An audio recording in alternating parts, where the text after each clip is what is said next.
હરિઓમ. મારું નામ દીપા ચેતન ભટ્ટ, ભરૂચ ઉપાસના કેન્દ્ર, ગુજરાત.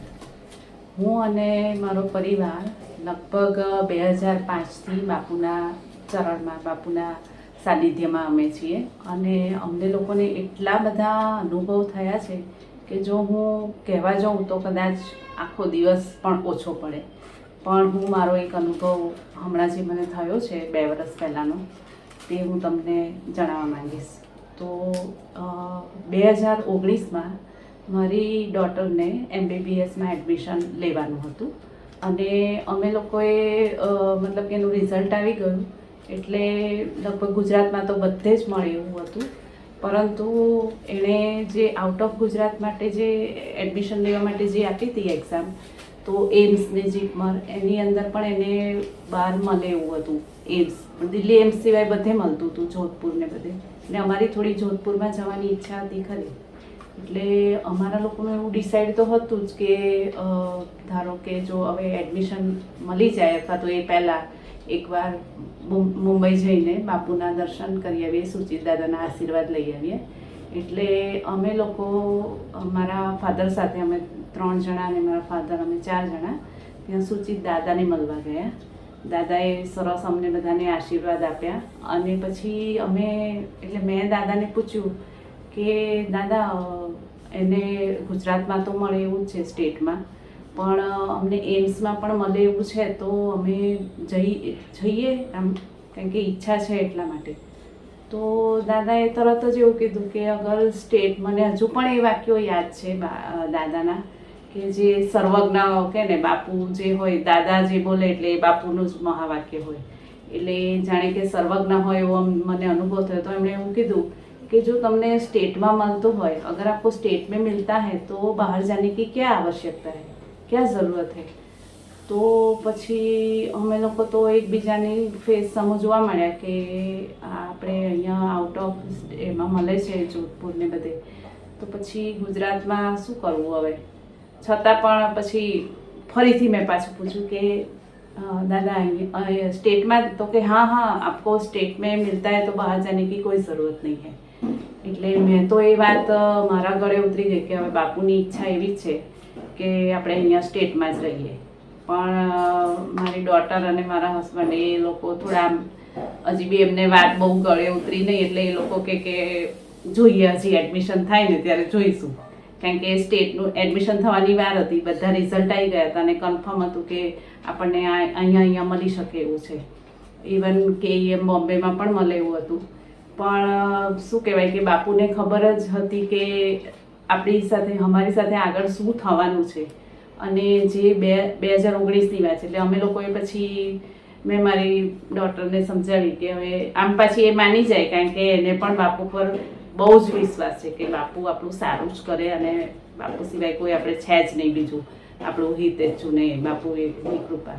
એટલે પછી એણે કીધું કે કંઈ નહીં, હવે શું કહેવાય કે સ્ટેટમાં લઈ લઈશું. એટલે અમે લોકોએ પછી અમદાવાદની BJ મેડિકલ કોલેજમાં એડમિશન લઈ લીધું. અને પછીનું તમે એ બધું ચાલ્યું થોડા વખત. અને પછી 2020માં તો આપણે જાણીએ છીએ એમ કોરોના જેવી મહામારી આવી. અને એમાં અમે લોકો પછી એટલા બાપુના આભારી રહ્યા કે એને ત્યાં આગળ જે અમે બીજી એમ્સમાં એની જે બધી ફ્રેન્ડ્સ ને એ બધા હતા, એ લોકોને ત્યાં આગળ જે આખી કોલેજ ને હોસ્ટેલ બધાને જ સ્ટુડન્ટ્સને કોરોના થઈ ગયો.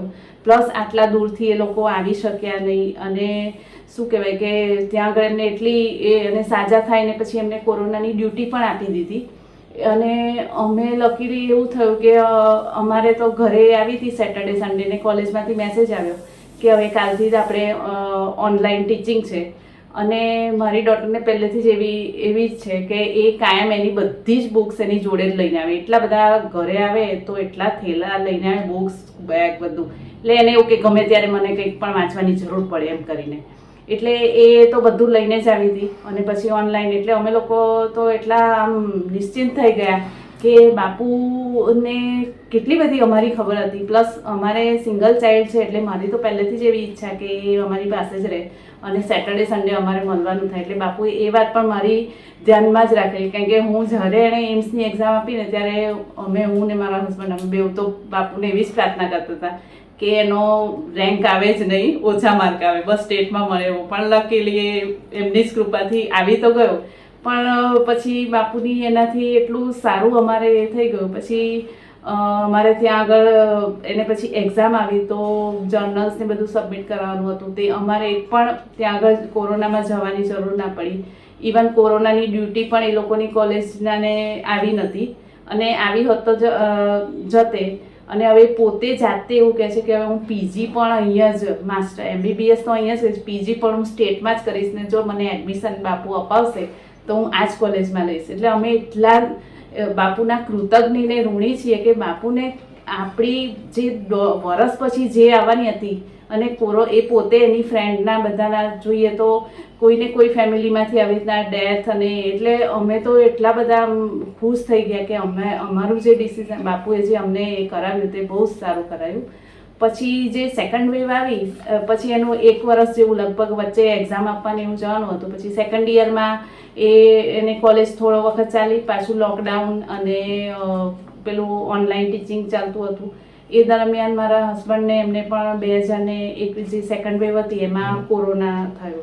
હવે કોરોના એટલે કંપની, ત્યારે તો એવું જ હતું કે કંપનીમાં એક એમ્પ્લોયને થાય એટલે બધાને જ એ થાય. એટલે કોરોનામાં એમને શું કહેવાય કે એટલો બધો આમ ઇન્ફેક્ટેડ હતા એમના લંગ્સ, CT સ્કેનના રિપોર્ટમાં કે લગભગ 30% જેટલા એમના ઇન્ફેક્ટેડ હતા. એટલે અમને ડૉક્ટરે એવું કીધું કે અમને તો હોસ્પિટલમાં જ એડમિટ કરવા પડશે, કારણ કે આટલા બધા એ છે એટલે ગમે ત્યારે એમને ઓક્સિજન લેવલ ઓછું થઈ જાય. એટલે તમે ઓક્સિજન લેવલનું ધ્યાન રાખતા રહેજો, કારણ કે શું કહેવાય કે એ વખતે તો જે પેલા એટલી સેકન્ડ વેવમાં એ હતું એટલે લંગ્સ ઇન્ફેક્ટ એટલે તરત જ આપણને ડી ડાયમર ઓછું થઈ જાય, પછી ઘણા બધા પ્રોબ્લેમ્સ ને એ થયા. એટલે અમે લોકો ગભરાઈ ગયા. અને એ દરમિયાન જ મારી ડોટરને પણ કોરોનાની ડ્યુટી કરવાની આવી, એટલે ત્યાં આગળ એ લોકોને, એટલે એ તો જવું જ પડે. એટલે હવે મારા ફાધર મધર ને એ લોકો બધા મતલબ કે એમણે કીધું કે હવે એને મૂકવા પણ કોણ જાય, કારણ કે એના પપ્પાને કોરોના, ભયંકર તાવ, ખાંસી એ બધું. એટલે મારો ભાઈ ત્યાં એને અમદાવાદ મૂકી આવ્યો. અને પછી અમે લોકો 3 અલગ અલગ, એ ઉપરના ફ્લોર પર અમારા ઘરમાં જ આઇસોલેશનમાં રહેવાનું હતું. એટલે એ ઉપરના ફ્લોર પર, હું નીચે, અને મારી ડોટર અમદાવાદ, 3 પણ એટલી બાપુએ કરેલી કે જો એ ત્યાં હોત આઉટ ઓફ સ્ટેટ તો કોણ એને મૂકવા જાત, અને ત્યારે તો ટ્રાવેલિંગ પણ શક્ય નહોતું. એટલે એ બધી આમ કડી આખી આપણે જોડીએ ને તો એવું થાય કે બાપુ તો કેટલું આપણે માટે આમ એ કરે છે કે આમ મતલબ કે એમણે આપણું કેટલું સારું વિચાર્યું ને કેટલી એમની કૃપા કહેવાય કે આવી રીતે આમ એમણે જે સંકટ આવવાનું હતું તે આમ એ પહેલાં જ એમણે અમને જાણ કરી દીધા. પછી એને ડ્યુટી એ કરી, પછી અમને વળી કન્સલ્ટિંગ ડૉક્ટર પણ ઘરે મળી ગયા બાપુની કૃપાથી. છતાં પણ શું કહેવાય કે મારા હસબન્ડ એમને હજી કોરોના એટલો બધો રિકવર નહોતો થયો, ડી ડાયમરના ઇન્જેક્શન લેવા પડ્યા.